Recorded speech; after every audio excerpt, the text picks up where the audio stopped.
মামা, আমের সিজন তো শেষ হয়ে গেল, তা আম চুরি করবি? আম চুরি করবি তো ঠিক আছে, তা আমের গাছ কই পাবি? ওই যে আমাদের কাশেম চাচার নীল বাড়িটা আছে না, ওখানে আমি দেখছি মামা 2টা গাছ আছে। চুরি করবি কিভাবে মামা? কাশেম দাদা যে হারামি, তুই ধরে ফেলে তাইলে। আরে পাগলা, কাশেম চাচা আমাদের ধরবে কিভাবে? আমরা তো যাবো রাতের বেলা মানকি টুপি পরে। আরে মামা, আমার পাশে তো মানকি টুপিটাই নাই। কেন, তোর বাপের মানকি টুপি আছে না? আরে না বাল, আমারও নাই, আমার বাপেরও নাই। তোর বাপের না থাকলে তো তোর ভাইয়ের থাকবে। আরে মামা, ভাইয়ের তো ছিল, কিন্তু ওটা এখন ছিঁড়ে গেছে। এখন ওই টুপিটা দিয়ে মেজে পরিষ্কার করা হয়। আচ্ছা, তাহলে মানকি টুপি বাদ দাও। আম চুরি করবা যাওয়ার সময় কোনো মতে জাস্ট মুখে একটা কাপড় পরেই চলে যাও।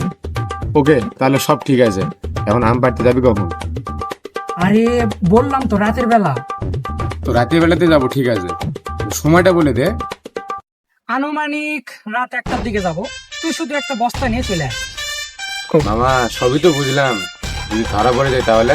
তাহলে বস্তা ভরে তো বাড়িতে রাখে চলে আসবে। যদি আমাকে বস্তাতে নেওয়ার সময় লোকেরা তোকে ছিনতাইকারী ভেবে মারতে চলে আসে, তখন তুই কি করবি? তাহলে তুই বস্তা থেকে বার হবি, আর আমি বস্তায় ঢুকবো, আর মারগুলা সব তুই খাবি, আমি নয়। ধুর, বালের পান করছিস তুই, তোর সাথে আমি চুরি করতে যাবো না।